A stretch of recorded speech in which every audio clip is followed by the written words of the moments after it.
নমস্কার, আমি নবমিতা সেন। নবর সাজঘরে আপনাদের স্বাগত। আপনারা থাম্বনেল দেখেই বুঝতে পেরেছেন যে আজকে আমি ফেস কন্ট্রোলের কথা বলবো। আমি ফেস কন্ট্রোল অলরেডি আরম্ভ করে দিয়েছি। আমি নাকের কন্ট্রোল করছি। নাকটা আমার ভোঁতা, নাকটাকে তির্যক বানানোর জন্য নাকটাকে কন্ট্রোল করছি। কন্ট্রোল যারা করেন, আমরা প্রত্যেক মেকআপ আর্টিস্টই জানি যে আমাদের তির্যক দেখানো বা স্লিম দেখানোটাই হচ্ছে কন্ট্রোলিংয়ের কাজ।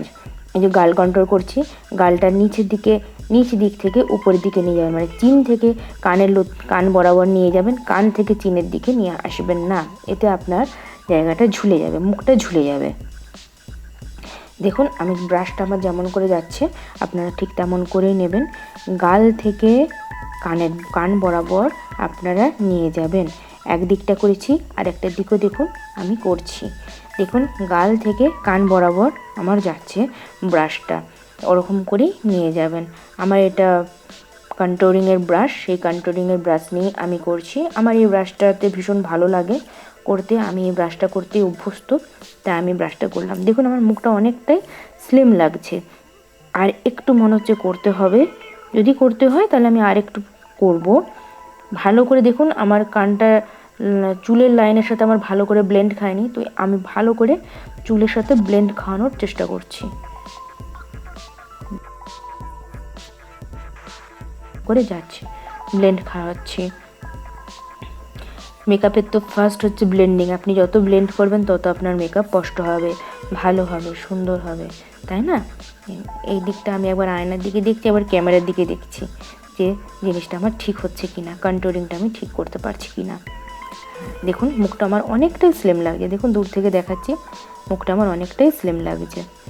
এরপরে জো লাইন বরাবর আমি কন্ট্রোল করব। কানের ঠিক লতির পাশ থেকে আমাদের যে জো লাইনটা আছে, থুতনির যে লাইনটা আছে, ওই থুতনির আমার দেখুন ডাবল চিন আছে। ডাবল চিনটা ঢাকার জন্য আমি লাইন বরাবর ভালো করে ব্লেন্ড করছি। লতির পাশটা, কানের লতির পাশটা দিয়ে ভালো করে নিয়েছি, দেখুন ব্লেন্ড করছি খুব ভালো করে। এবারে যে ব্লেন্ডটা হচ্ছে এটা জো লাইন বরাবরই হচ্ছে, জো লাইন বরাবর খুব ভালো করে ব্লেন্ডিংটা হচ্ছে। আমার ডবল চিনের প্রবলেম আমি আগেও বললাম যে আমার ডবল চিনের প্রবলেম আছে, তা খুব ভালো করে সুন্দর করে ব্লেন্ডটা করতে হবে। কানের লতির থেকে নিয়ে আসতে হবে, কানের লতির থেকে একদম আপনি নিয়ে আসবেন, কোনো রকমেই যেন বোঝা না যায়। আর হ্যাঁ, মেকআপ করার সময় অবশ্য করে কানেও মেকআপ করবেন, নইলে মনে হবে যে কানটা আপনার আলাদা। মেকআপ যখন করবেন তখন কানটাও ভালো করে মেকআপ করবেন, ওটা অবশ্য করে দরকার।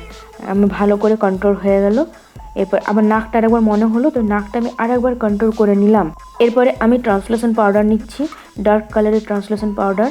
যেখানে আমি ডার্ক কালারের কন্ট্রোলিং করেছি সেখানে আমি ডার্ক কালারের ট্রান্সলুসেন্ট পাউডার দেব।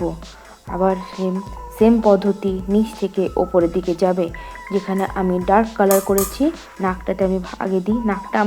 নাকটা আমার ভীষণভাবেই ভোঁতা, তাই আমি নাকটা তির্যক করলাম। এরপর আমি গালটাতে করব। নাকটা আগে ভালো করে আমাকে করতে হবে, বুঝলেন তো? দেখুন নাকটা আমি আগে করছি, নাকটাকে আমাকে তির্যক দেখাতেই হবে।